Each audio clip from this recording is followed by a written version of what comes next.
ಯಾವುದೇ ಮುಚ್ಚುಮರೆ ಇಲ್ಲ. ಯಾರನ್ನೂ ಮೆಚ್ಚಿಸುವ ಪ್ರಶ್ನೆ ಇಲ್ಲವೇ ಇಲ್ಲ. ನೇರ ಪ್ರಶ್ನೆ, ನೇರ ಉತ್ತರ. ಇದು ಜನಮನ. ನಾನು ಚಿದಾನಂದ್ ಪಟೇಲ್. ಇಲ್ಲಿ ಈ ಇಬ್ರು ನಾವು ಯಂಗ್ಸ್ಟಾರ್ ಪಕ್ಷದಿಂದ ಇಲ್ಲಿ ಇಬ್ರು ಪಕ್ಷಗಳು ವಾದ ವಿವಾದಗಳಲ್ಲಿ ಮುಖ್ಯವಾಗಿ ಶಿಕ್ಷಣದ ಬಗ್ಗೆ ಯಾರು ಮಾತಾಡ್ತಾ ಇಲ್ಲ, ದೇಶ ಅಭಿವೃದ್ಧಿ ಬಗ್ಗೆ ಯಾರು ಮಾತಾಡ್ತಾ ಇಲ್ಲ, ಈ ದೇಶದಲ್ಲಿ ನಿರ್ಮಾಣ ಮಾಡ್ಬೇಕಂದ್ರೆ ರೈತರು ಅಂಥವ್ರ ಬಗ್ಗೆ ಯಾರು ಮಾತಾಡ್ತಾ ಇಲ್ಲ. ವಾದ ವಿವಾದಗಳಲ್ಲಿ ಅವ್ರು ಅಲ್ಲಾಹ್ ಅಕ್ಬರ್ ಅಂತ ಕೊಂದ್ರು, ಇವರು ಜೈ ಶ್ರೀರಾಮ್ ಅಂತ ಕೊಂದ್ರು, ಇದೇ ಸಮಸ್ಯೆಗಳು ಮಾಡ್ಕೊಂಡಿದ್ಬಿಟ್ರೆ 2.5 ವರ್ಷಗಳ ಆಡಳಿತದಲ್ಲಿ ಫೇಲ್ ಆಗಿದ್ದಾರೆ, ಅಸಫಲರಾಗಿದ್ದಾರೆ. ಈ ಎಲ್ಲ ಸಕ್ಕರೆ ಕಾರ್ಖಾನೆಗಳು ಇವ್ರದೇ ಇರೋದು.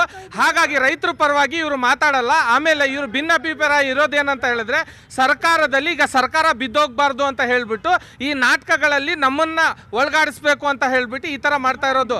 ಆಮೇಲೆ ಇವರಲ್ಲಿ 2.5 ವರ್ಷದಿಂದ ಮಾಡಿರೋ ಗ್ಯಾರಂಟಿ ಸ್ಕೀಮಿಂದ 5,000